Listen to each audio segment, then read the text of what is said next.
Welcome to the Life of Phys Podcast, a place for artists to share their creative journey, discuss mental health, and the importance of building a positive community. I'm your host, Tyson Martin, and on this episode I have William Botka. William is a photographer based out of Montreal, Quebec, Canada, a fellow Fujifilm shooter, and someone with a very positive outlook on everybody being part of a community. Now let's get to the show.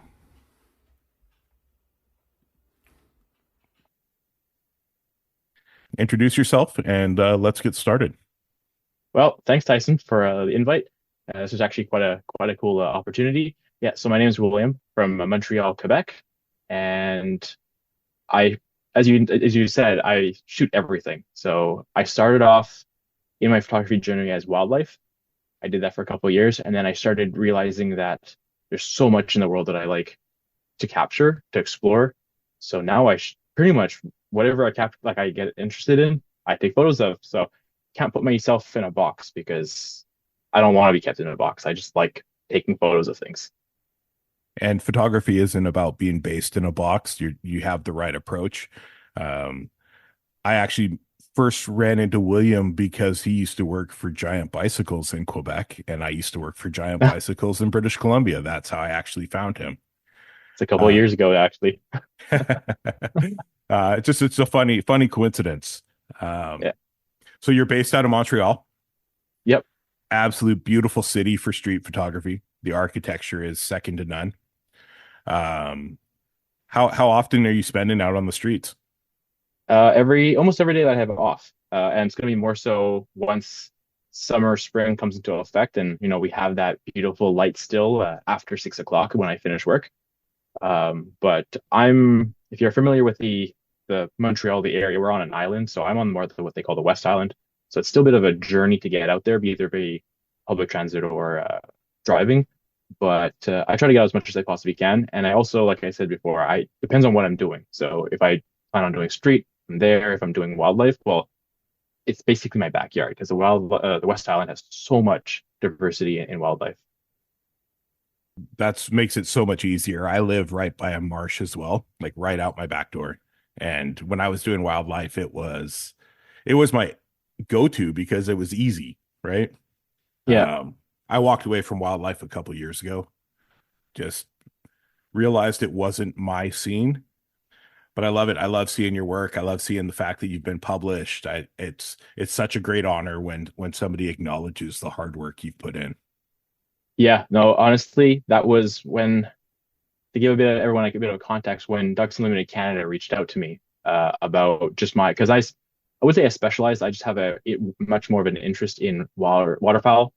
So when they saw my duck photos, and of course that's what they're based about, I was just like, oh my God, like this is awesome. Thank you. And it wasn't just once, it was twice they came to me for that. So I still have copies of it that I have a shelf where all my memorabilia of things I've accomplished in the past couple of years. And I was just like, no way, I did that. The pictures were amazing. So very well deserved. William and I both are Fujifilm fans. We chat quite often about the things that are coming out, directions we want to go. Not long ago, William was talking about going with the X106. Oh yeah. And I was all for it. I think the fact what they did with the 40 megapixel sensor, the IBIS, that's great. But I hate the fact they kept the old battery with IBIS. That battery is That's going to die. exactly what I was thinking, the same thing. So William, I noticed you made a change. You didn't go with the X106. What did you just go with? So XT5, there's several reasons for that. I actually borrowed or had the XT5 on loan from a camera shop that's near me. And I did that last September, I think, and I was blown away about just the way they went back to the old way of the XT because I own the XT1. I've never used the XT4, but I have a friend who shoots with it, and I own an XH2S, and I was just like, it's just too similar. I really wanted that all the upgrades, and I also wanted to keep with the new battery. So uh, I decided to go okay XT5 and thinking about it, rumors came out about the 6 for the X100. And I was like, yes, this is my time in because I want to get something different. The rangefinder is such a cool experience because I have a friend with the V's. I tried it out and I was like, yeah, you know what? I'm gonna wait for the next edition. The rumors started coming out and everything was good to the moment they said the battery. I absolutely hate the old batteries. I have with my XT1, I have so many of them. They don't last all that well compared to the new one that I have in the XH2S. And I was just like, why did you do that, Fuji? And it turns out because they just wanted to keep the slim factor. And to me, I was like, I just don't want to be juggling battery types. So with that, fast forward to going to about a month ago, I saw Fujifilm Canada was actually running a promotion on you get if you buy a XT5, you get a secondary battery for free, a dual battery charger for free, and it just so happened to coincide with a deal the camera shop was running, and I was just like, I could get taxes in less than a X106, and I was like, done, done. The XT5 is a fantastic camera. I have owned one in the past. I made a switch recently as well. I sold everything and I moved over to the GFX line. And I tracked down a 50R, which I'm a rangefinder fan. As you know, we talk X Pros all the time. Yeah. And I'm completely blown away and happy to be in the space now with the GFX. I don't do a lot of action, so I don't need the super fast autofocus. Yeah. So I'm in where I am. I do a lot of manual focus stuff, old lenses, and it works great. When did you get the bug for photography, William? Just before we go there, I had one thing I wanted to say is the 50R. That's a camera that I actually would love to get my hands on. I do want to get into the medium format space with the Fuji, and that's a camera that I like the rangefinder look. And ever since I saw someone else kind of go for the X-Pan format and the setup, I was like, oof, I got to add that to my arsenal. But to answer your question, I've always been a visual person. I have a visual memory. That's how I remember things. With my customers, I tell them all the time, I remember you and your bike, but I can't remember your name. That's just how I've always been. So it started when I was really young and a family member that had a lot of art. And I always, whenever we went over for the long weekends and stuff, I always would just stand in front of the pictures or the paintings, or I was attracted to them at a young age. I didn't know why, but it was just the stories that I would think up what is attracting me to these images. Fast forward through high school, I had a lot of friends that were in photography class. I never thought much about it until I started to I got my first cell phone with a fairly decent camera on it. And I just started with snap away. Didn't take it seriously, but I just enjoy taking photos. That's when this was in 2018, I believe, when I started to like really consider that this is something that I want to do. And as we all know, cameras are expensive. So I made the decision that I'll buy a Pixel 3 Google phone there, since it was really well known for its cameras. If I do well with this, well, then I know this is something that I want to do. So for a full good year, I shot mobile photography, and a lot of people actually online would mention like, what camera setup are you shooting on? I'm on a phone. So then fast forward into the world all locked down, and that was March for me, end of March. I thought, you know what, might as well pick up something. So I bought myself a used Canon T7, and that lasted a whole 3 months before I decided to go to the RP. Yeah, I remember watching your journey. I remember watching you come into having an actual camera. And it's always neat to watch people when they use their cell phone, they realize they have an eye for it. And then we all do it. We buy the camera. We go, oh, I should have bought this one. So we do it right away. We upgrade. Yeah. Yeah. I remember Canon RP. And then I believe there's an Olympus aspect in there at one point. Yeah. So the Olympus came in when I started to realize that, I mean, Canon, they make fantastic cameras. So everyone who shoots Canon knows this. They make amazing tools. And that's what I look at my camera as. It's a tool, right? But I started to realize that there should be more to photography. Like, it never inspired me. It was a great tool for taking images. And that's when I was just thinking about, I want it to look cool. I know it sounds silly, but like as a Fujifilm shooter, as you would imagine, you look like I have the XT5 sitting on my desk here. I just want to shoot. It just inspires me to get out there. So that's why I want to go with the Olympus, because they've got they're keeping that old design language in there. So I tried a friend's and I thought, okay, it was pretty good. And I forget exactly which model I tried. It was a model on sale, but image quality just wasn't where I wanted my work to be at. And fortunately, the shop I go to, they have a pretty good policy where I can return it as long as everything is in good shape within 2 to 3 weeks. So I did that, and I went back to Canon, thinking, well, maybe this is where I'm supposed to stay until maybe the end of that year, which was probably what 2021, I think it was. My brother decided that he was going to sell his XT1, and I bought it from him as a secondary backup camera just for fun to just experiment with it. And I just found myself picking up that XT1, which was 8 years old at the time, to the RP, and I was just blown away by this a 16 megapixel sensor on it. And even though it was so tactile, I was just like, this is what photography is for me. And I just gelled with it instantly. And then 6 months after that, I said, you know what, full-time Fuji. And then it's been over 2 years now.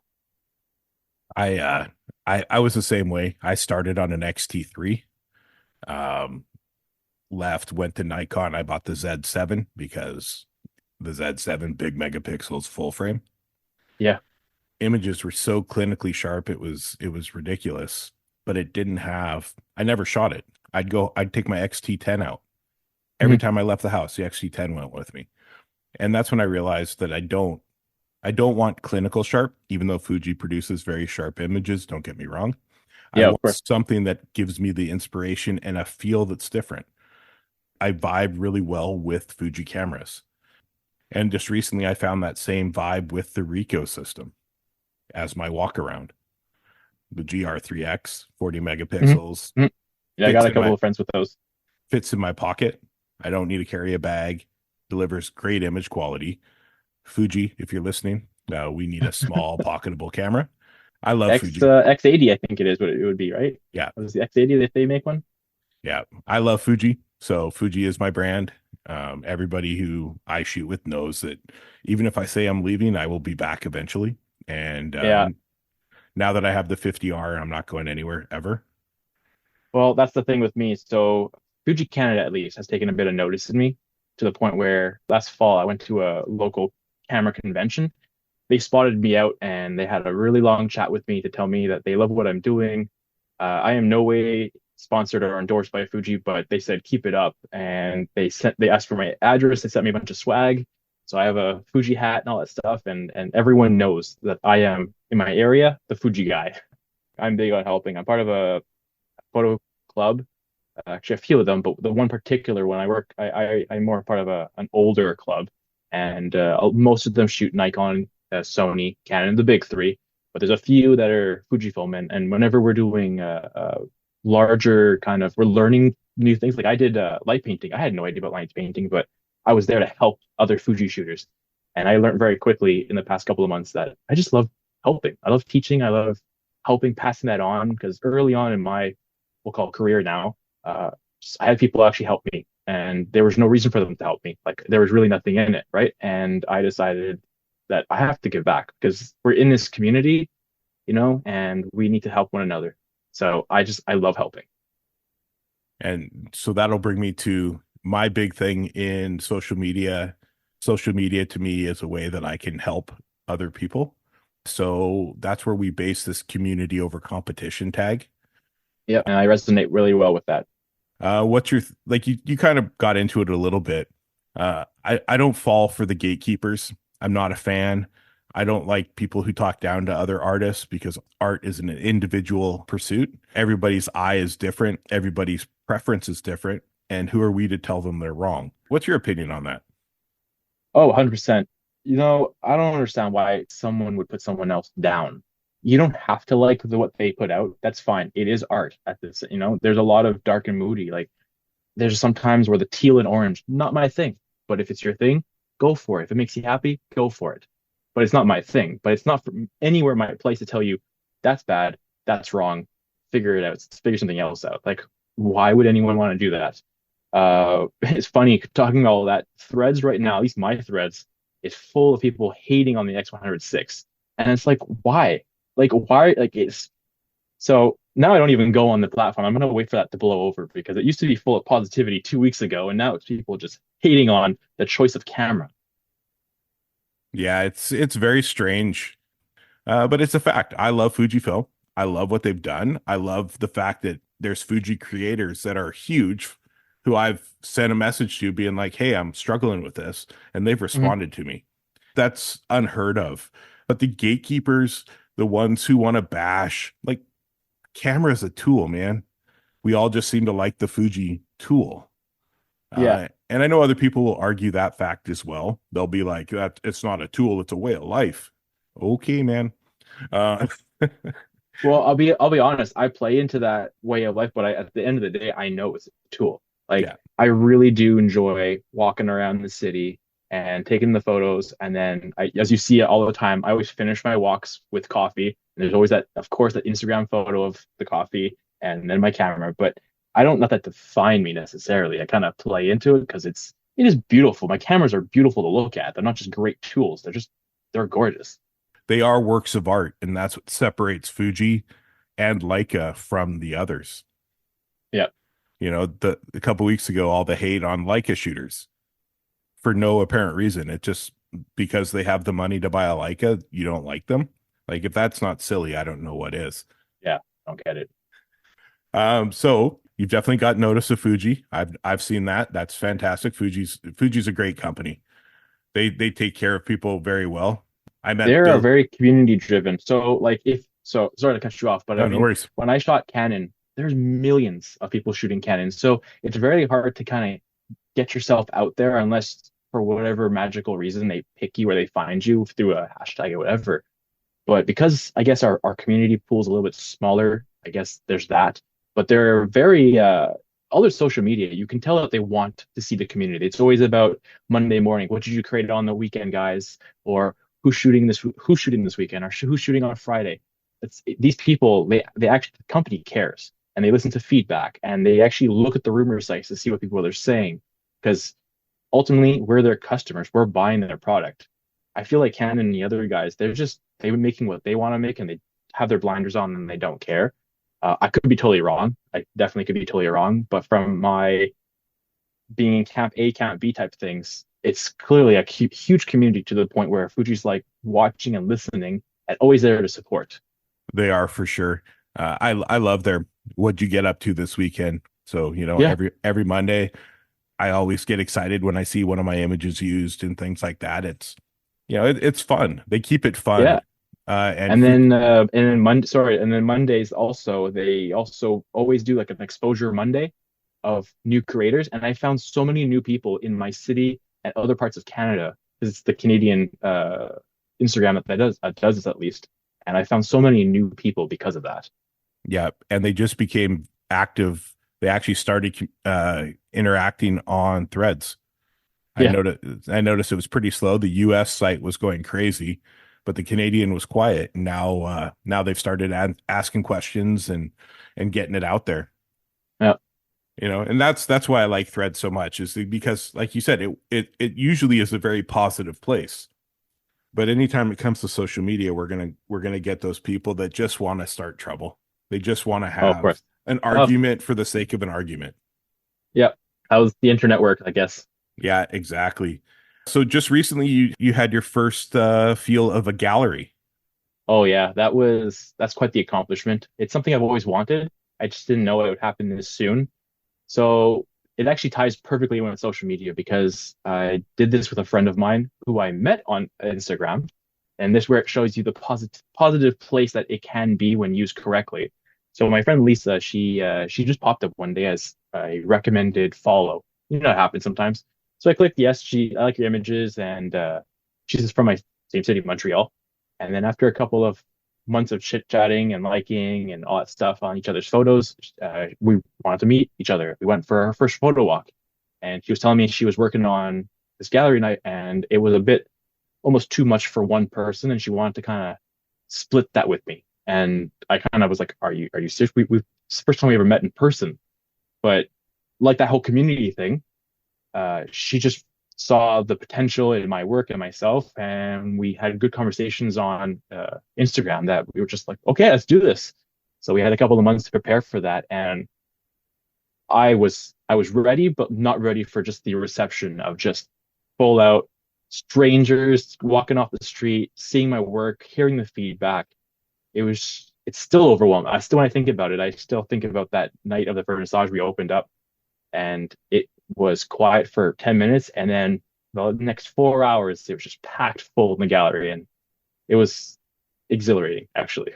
The moment you see a stranger come up and look at your work and fully understand what you saw is a feeling that you can't explain to many people.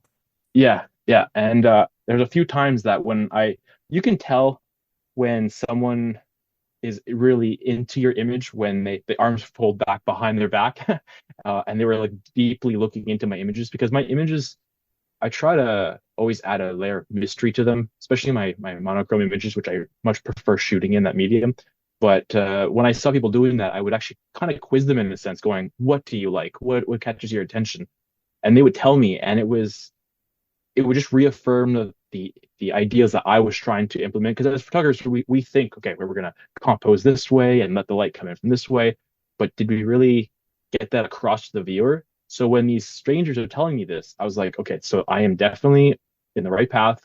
What I'm thinking, what I'm seeing, what I'm trying is definitely making it through, and the viewer is seeing that. So that just reaffirmed that I'm on the right path. Like, I know what I'm doing here. What I noticed about you is your use of light and shadow. You posted that image not long ago with the bicycle in the alleyway. Yeah. And we chatted about it. I love the way you just framed that image. One thing about this podcast is the people that are coming on it are people that I find inspiration in. Mm-hmm. So while I'm substantially older than you, your work inspires me to look at things differently. Dude, that's awesome. Thank you. I don't get inspired much anymore. But through Instagram and Threads and meeting you guys all over the world, I get excited to get out there and try different things again. I don't plan, which I found out on a podcast I was on that was weird. I don't plan shoots. I just wander. I'm a wanderer. Yeah, I wander to a certain point, but 90% of my is wandering. The photo that you said talking about the bike, that was a opportunity I landed on.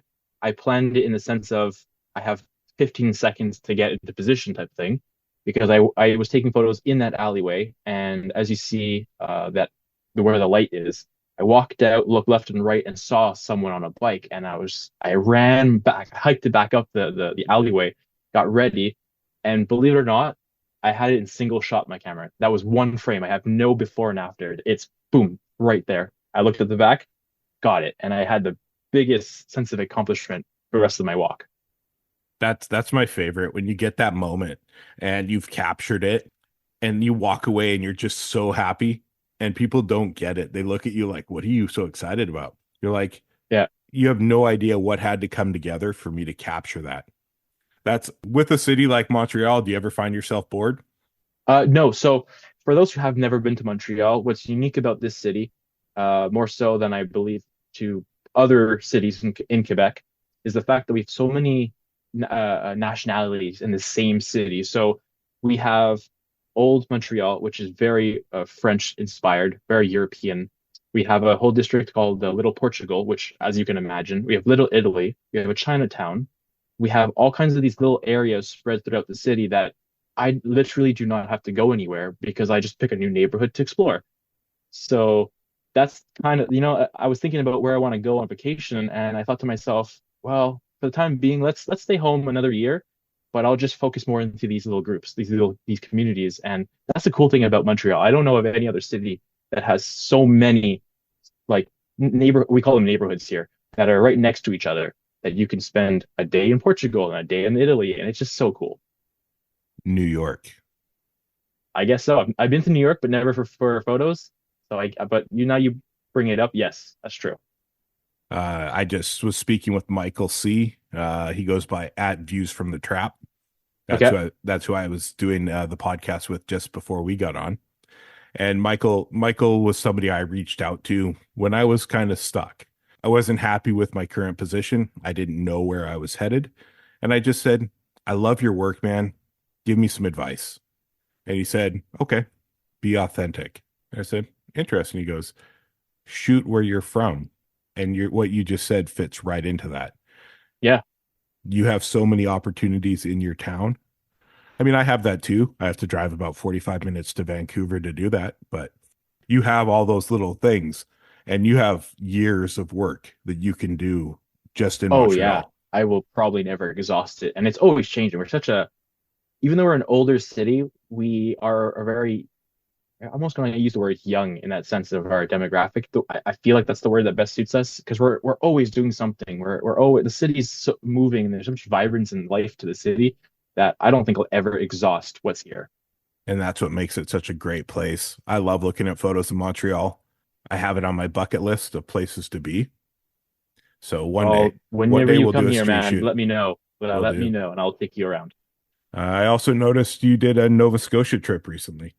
Yeah, so I have family that lives in Nova Scotia. I love the coast. Absolutely love the coast. I've been to Maine once, and that's what kind of made me realize that I like the coast. And when I went to Nova Scotia for the very first time, which wasn't recent, a couple of years ago, reaffirmed that I love the coast. I love that slow, laid back mentality, maritime time, they call it. I'll get there when I get there type thing. And I just love shooting that kind of landscape, that kind of lifestyle. There's so much detail everywhere you go. And the vibrant colors of the buildings. Oh, yes. That's even on a gray winter's day, some of the village, especially Lunenburg, it's just you can't be upset. You can't be grumpy in a place like that. That is very true. There's something about looking at a gray background with a yellow, red, blue building that just pops. Oh, I know exactly the one you're talking about. Yeah, I saw instantly as I saw that. That was actually Christmas Eve day, actually, because we went there for Christmas. Because, like I mentioned, I have family there. And that's actually taken, if I remember correctly, Blue Rocks. One of my all-time favorite places to go. Not that far from Lunenburg. Something I go there. Every time I head out to Nova Scotia, I have to go to that place, even though it's tiny. The fishing village. The lobster season, from what I overheard, just started. So I don't have photos of the actual boats, but everyone, all the captains and crews were just heading out on the water to go get lobster. Nice. There's another one. I'm not sure if it's from Nova Scotia. It looks like it's in monochrome. There's like, It looks like a staircase is going into the water. Oh, yeah, that's Halifax. That's Halifax Harbor. Just the way you frame that with the people, it has just the right amount of people and Yeah, it has the right amount of texture. So that was I set it up for the composition. I just didn't plan it for the people. What I really love is if you look at that image on a bigger, more so on your less on your phone, and more on a computer screen, the family that's picking up the kid by the arm. I love that little detail. If you see it, yeah, I just love that. It's like a little treasure hunt through the frame. I enjoy that kind of stuff. I enjoy being surprised by it. Sometimes I try to purposely compose an image for, but that was a happy fluke that I was just very happy with. I actually thought she was carrying a bag, but now that I look at it, no, it's a crying child. Yeah. Well, yes, please go into the harbor in the middle of December. No, so the funny in the thing is the image we were talking about before. I have a landscape photo that I also took same time, 20 minutes before. I actually slipped on one of the rocks and slipped into the ocean. And that was a boat launch. It wasn't like I was, waist deep, but I fell into the frigid waters of the Atlantic, and boy, it was cold. Worth the risk, though. Yeah, and it was funny because I was explaining to my fiance at the moment we were both walking down, stay off the rocks. And of course, I stepped on a rock just as I was saying it and slipped in. By looking at your work, I see a lot of similarities to Mark Fernley. Oh, so clearly I'm doing my job because he is my ultimate inspiration as a photographer. Have you talked to him? Everything through DM, but I've never had any more conversation other than the quick, I love your photo, you inspire me, love this post, that kind of stuff. He is one of the few that will actually have a back-to-back conversation with you. Cool. Good to know that. He is high up on my list. I have a list. We are very similar in the photographers that we are inspired by. So I see it. I see the angles. I see the use of light, and you capture it very well. It's very nice to see. He puts on these workshops. Like I was just watching, he's in Berlin right now, as I was watching some stories before I got on the podcast. And I cannot wait one day I will do it. I will be a part of his workshop. I want to learn more from him. I know, I'm forgetting a name now. Another YouTuber actually, Snaps by Fox. Forget his name. Oh, Roman. Roman did an interview with him, which I could not believe these two guys were together in the same video. I learned so much more how he thinks, how he visualizes scenes. So it only kind of made things a bit easier or to understand how he thinks. But yes, I'm glad that you noticed that because he's like my photographer idol. I look up to him. I love his work, and I also try to put my own spin on what I'd be inspired from him about. That's where inspiration is, right? You take something that inspires you, but you always add your own twist.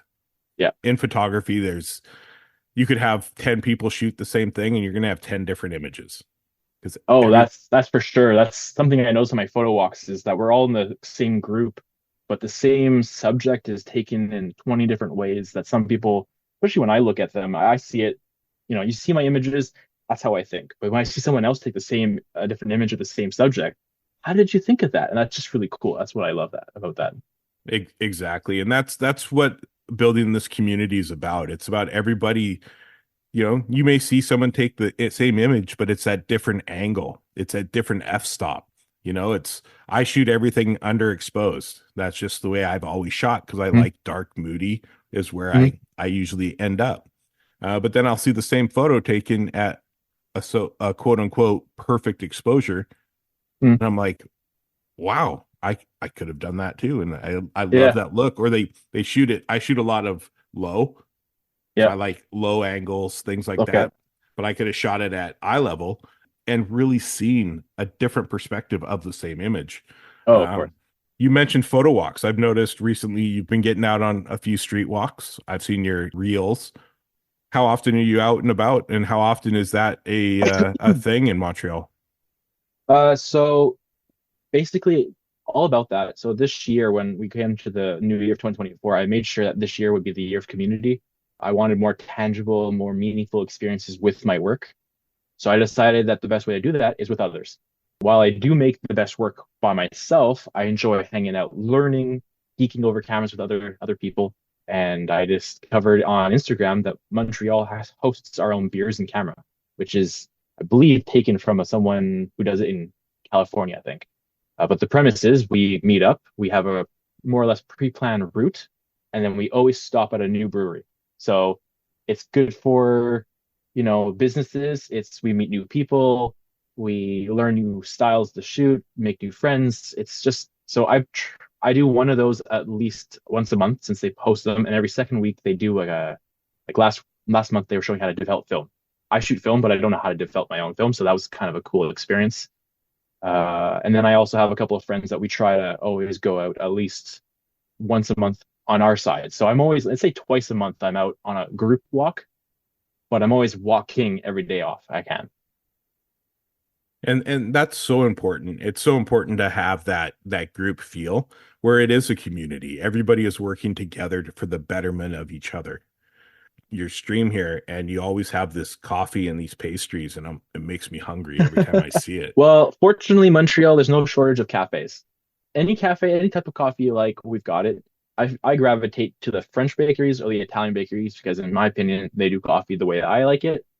But yes, as I said before, I always like to finish either midway through or finish my my walk with a coffee and a pastry, and I know my day's been good.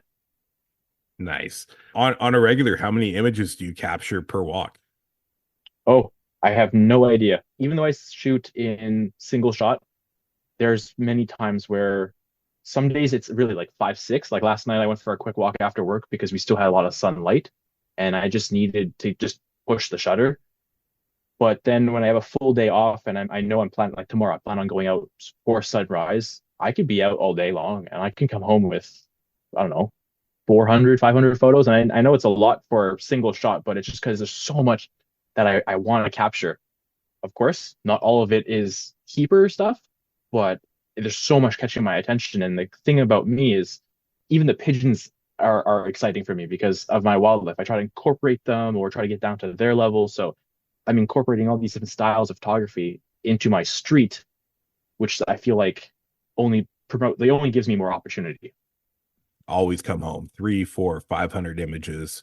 Now, if I come home with more than 30, I'm worried that it's going to take me 6 weeks to get through them all. I don't capture a lot. I try to look at my time out there like I have a film camera. I Hmm. only have a certain amount of shots. And I just try to make the best of it. And the reason I brought that up is so people see there is no right or wrong way to shoot photos. Oh, Uh, surely. there's people that get mad at people for shooting, burst, but if you like shooting burst, shoot burst. I'm a single shooter. I shoot single point autofocus. I don't go crazy. I shoot. Yeah, well, for my street, same thing, single point, and I'll focus to recompose if most of the time, unless there's something I have to particularly, focus elsewhere on the screen. Single shot for the most of the part when I'm doing that kind of work. But as I alluded to before, I shoot so many other things. So I'm into sports, wildlife. I just got into aviation since that's just such an exciting thing that's full of action. So of course I switched the settings up for something completely different. I was going to bring that up. You shot those air shows and you shot a drift event, Yeah. and you're one in my favorite list. So I see your stuff more than pretty much everybody you're going to see on this podcast is on a Hmm. list on my Instagram, because I like to see people that I chat with, one that are open to community building, and people that just take some pretty damn good images. Thank you. Um, you drift event, I saw the excitement. You were super pumped Yeah. after that. So that was a fun experience too, because I actually had the XF 200 F2 on loan from Fuji. That's one cool little perk I have with them is that they send me things out when I ask for them, as long as there's something available. So I asked them and they said, sure, have it for a couple of weeks. Where else to test something like a big monster lens like that is at a drift event. And what was fun about that was, while it wasn't the first time I've seen motorsport or drifting, it was the first time I got to capture it the way I wanted to capture it. And if you see some of the images as well, I was not just doing cars. That's what I noticed the other photographers were doing. That's the subject, cars. I was getting favorite photos of the other photographers, the crowd, the smoke, the detail, the tire marbles at the edge of the track. All these things that most people are not paying attention to because they're at the event for cars.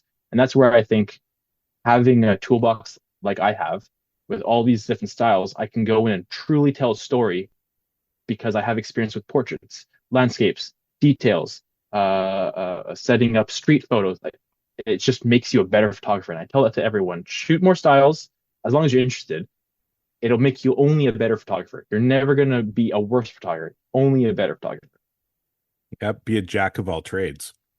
Your Yeah, aviation stuff was incredible. I've never even some of the stuff you've even posted from other photographers, I never even knew those images were possible. Not that's because of modern day technology. Like I can only imagine how next to impossible shooting on film or early day digital, if you could even imagine to get photos the way that people are getting photos. Yeah. Like I don't even know what it's called, but you posted that fighter jet with like all the just I don't even know. It was Yeah, like so that's a classic. I'm gonna call it a classic photo of an F-22 Raptor. That plane does moves that planes shouldn't be able to do. The way that it can fly, and the way that it basically tears through the air and creates that kind of condensation around the wings. It's a classic shot because at almost every demo show that Raptors go to, they perform that maneuver, and depending on the humidity of the air of that day, more or less of that moisture will actually be present in the air. yeah, it was it's just stunning to see because, with technology now, images are being produced that no one ever saw before. It's something new Yeah. all the time. So big part of Life of Phys is about mental health and building a community. How does your mental health get affected when you can't be creative, how does your creativity help your mental health? Oh, it's without my cameras, I don't know how I would make it through like current day life. So I've always, I think we've all gone through moments of through our young years where we don't feel like we fit in. Something feels off. I don't feel like quote unquote normal.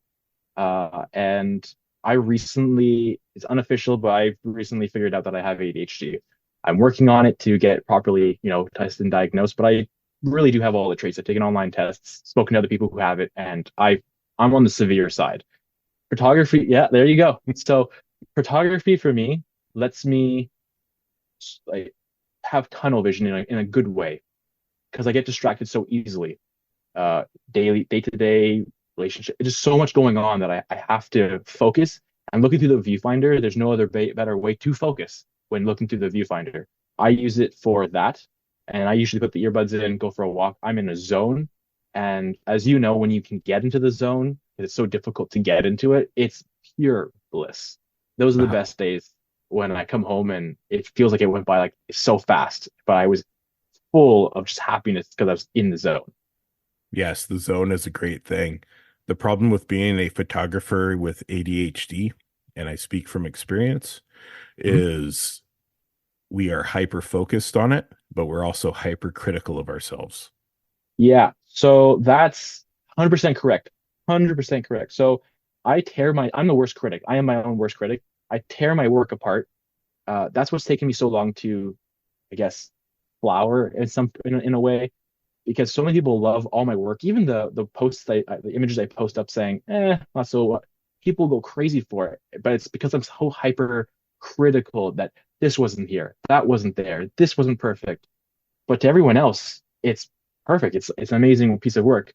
And then for the hyper focused, when I want to learn about something, I deep dive, rabbit hole, read every single booklet you can imagine, and I can't even count on both hands how many times I've bought something, regardless if it's photo equipment or anything, and I've outsold the salesperson. Like I've explained them more information about their product than they know.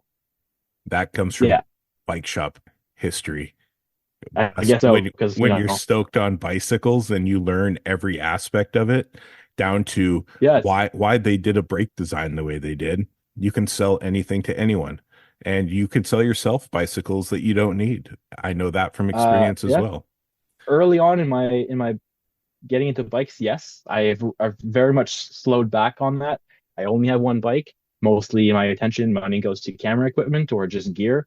But I'm not over. I don't have too much. I don't have gear acquisition syndrome. It's more, I just love to learn.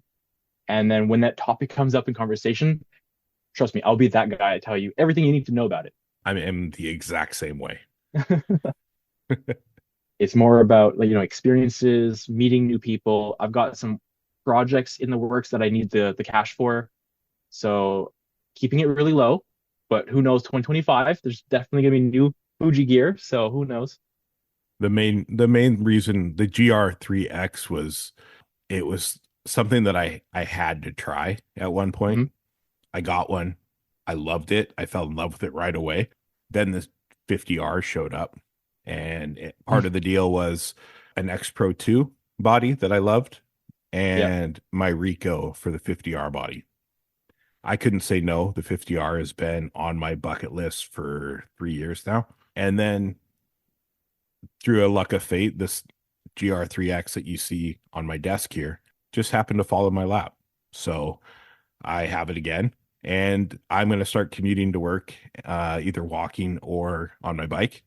And I just want a camera I could just throw in my pocket and not think about it. That'll be perfect for bike rides. And it still produces incredible images. So I still have the ability to capture how I like to capture, but it's in my pocket. I don't have to worry about a lens. I don't have to worry about an expensive body getting damaged. So that's my 2 cents on the Rico. That's what it's here for. And it's turned into an everyday thing. I'm always using it. I get that always thing. So I have a sling bag that carries, my wallet and all that stuff. But my XT5 is now in there as my true EDC. It's with me every day. And you just never know. I also take care of some of the photography for the shop for social media. So it helps that I use more than my phone.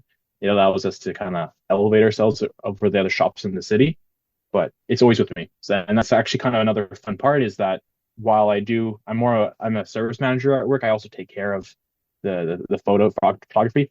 I get to shoot every day. Like that's how more awesome is that? Either for work or for myself, I get to always use my camera. Yeah, you have the best of both worlds.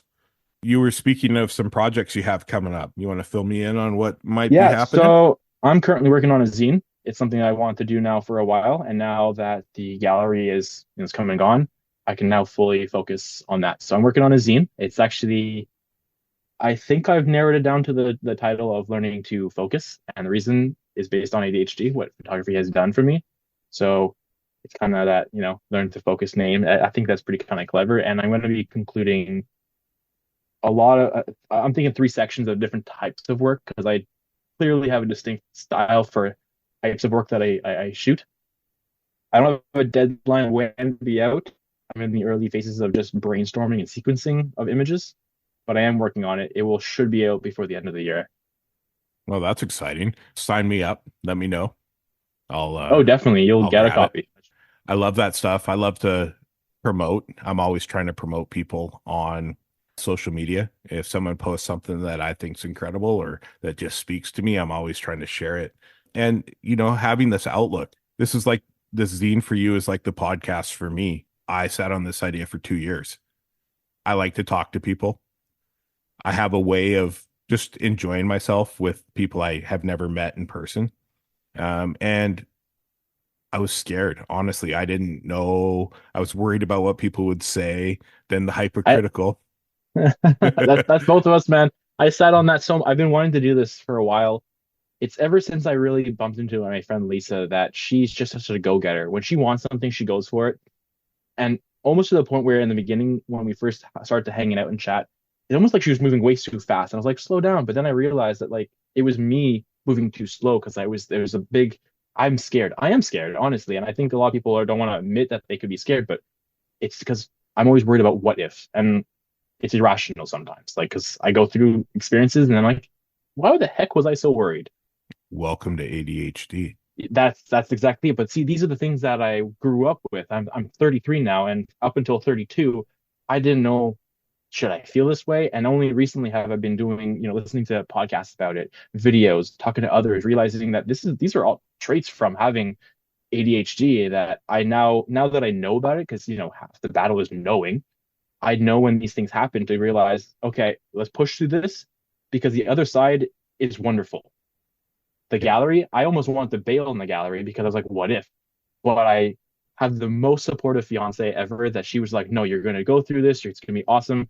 And then I was like, yes, we're going to do this. And the night of was just amazing. I don't know why I was worried that it would not work out.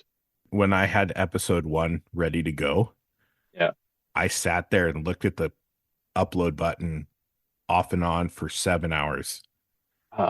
And I was like, no, it's awful. Al deserves a better platform. And I looked at it. I don't know if you do this, but I finally was so frustrated with myself that I just looked at it and I clicked upload and I was like, oh my God, what'd I do? Yeah, I do that. I do that for other things. Yeah, I get it, man. I understand exactly what you're going through or you went through then because it happens to me every day. It's by no means I'd say I'm cured or fixed about it. I deal with it, but the difference with me now is I know it. Like I know what's the feelings and realizing to just push through because it's gonna be awesome. People are gonna love it. And now that you're working on it, your whole life is gonna change. Yeah, so I do plan on this year properly going to see a doctor about it. It's just that I have so many things in my life, in my personal life, that money's got to go to. That I know my health should go first, but the thing is for me, I've figured out a good chunk of it so I can live with it until I can get to it. But it is on my plan this year. You're on the right path. Yeah. So a zine, that's going to be incredible. You gonna do any more work with Fuji? I have done some work in the Fuji, but I am not actually able to disclose. It's nothing crazy it's like fancy, no cameras, but I have done some shoots for them because I met them at the photo show I was telling you in the fall, and that's actually what they want to talk about, which was awesome. But I'm gonna wait for that to fully come out publicly before I publish it out to everybody. Well, the good part with my podcast is I'm gonna reach out to everybody again in 6 months. Yeah. Cool. An update. Just a short, so 30 minutes, just to get an update on what's happening in your life and that's awesome. Yeah, that's cool. Your outlook and see how things have changed or where you're feeling stronger, projects that you just came about. And I feel like a lot of times you listen to a podcast and you hear the person and they have these projects, but you never hear the outcome. That's true. When you say that, right? Actually, yeah. So that's part of this one here is just trying to be a little different. When I put it out and I got good feedback. You complimented me on it. You said you liked how I was doing it. I had people I didn't even know sending me emails, and that to me is worth doing it. It's worth putting the effort in. I know you reposted for me, which I appreciated, but I mean, you see all the people I'm recording with. I'm putting the hustle in. I'm trying to Yeah. make sure that this thing stays consistent, it stays up to date. Everybody that I bring on again is somebody who's willing to help the community. In the end, that's what it's all about. I really want to see all of us be successful. Honestly, passion will take you quite far. If you're passionate about it, others will see it. And that's something I've learned. I've been told that by someone else because every time I'm making a story, and I dabble in YouTube, but I plan on actually paying more focus to YouTube this year, but I digress. People always say that it's the smile, the passion that brings them back, that opens those doors, because ultimately people want to be around other like-minded, passionate, happy people. So keep doing what you're doing. Guaranteed. It may not be next year, maybe not this year, it might be in a couple years, but as long as you keep doing it, you know, the future has something for you. That's for sure. And just think you're in the top 10 of episodes. That's crazy. That's, I mean, what, six, I think, episode 6. Yeah, you're going to be episode 6. The fact that you reached out to me, the day I got the email, I was at work, I saw it, and I quickly glanced at it. I think glanced like 2-3 times when I was at work between customers, and I was like, really? He's good. Okay. So clearly it's something like I just was, wow, awesome. And one of the things, William, why I reached out to you is because you have a passion for it. You want to see other people succeed. You want to spread the message. You want to spread that community feel. And that's pretty much why I reach out to people. I've had a couple no's. It's just not the right time. And I don't take those personal. I understand. Of course. Yeah. I see that you have a pretty bright future in photography, in being creative, whether it's teaching or whether it's doing more galleries, doing your zine, working closely with manufacturers. In the future, there's greatness coming for you. You know what? That's 100% correct. I know it's coming. Honestly, I mean, sound like that, but it's true. I know it's coming. I'm working for it. I'm working hard for it. There will be another gallery, that's for sure. I want to do my own because as I said, we split the place before. I want to do my own. I definitely want to put out more printed work. So the zine will definitely lead to a book. I really want to make a book, but a book is a really big undertaking. And because I'm such a perfectionist, it has to be perfect, right? So the Don't zine edit is it yourself. Yeah. Well, here's the cool thing. My fiance is actually, she works in the world of publishing. So she's going to help me with all the proper formatting and editing and all that stuff. So I'm fortunate that I have her for that. But yes, the zine will be a rough copy. Even though it'll be a final copy, it'll be a rough copy to sort of visualize how my work looks printed in a book format.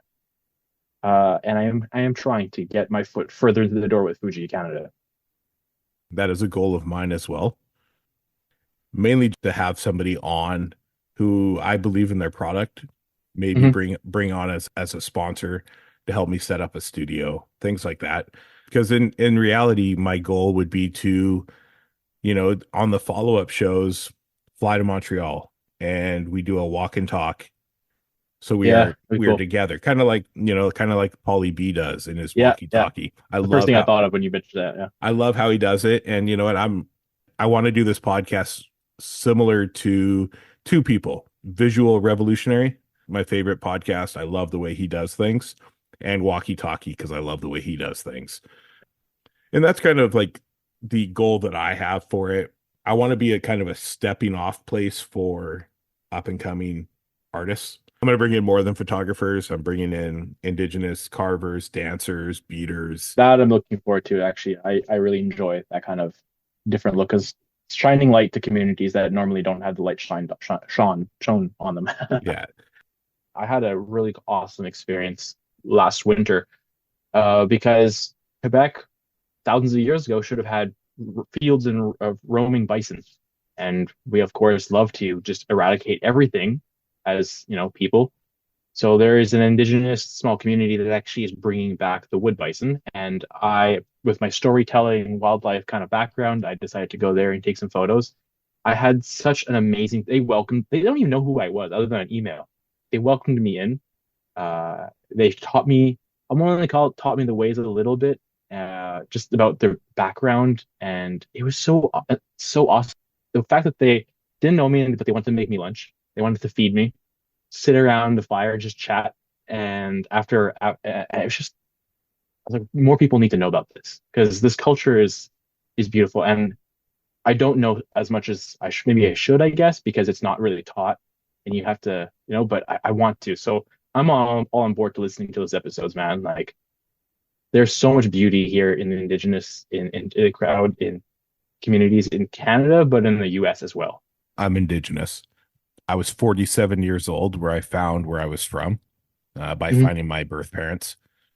So I'm from Lower Nicola, which is in Merritt. So we're Yep. interior Salish. They've been great. I've reached out through email. Told them who my grandmother was. They know who she is.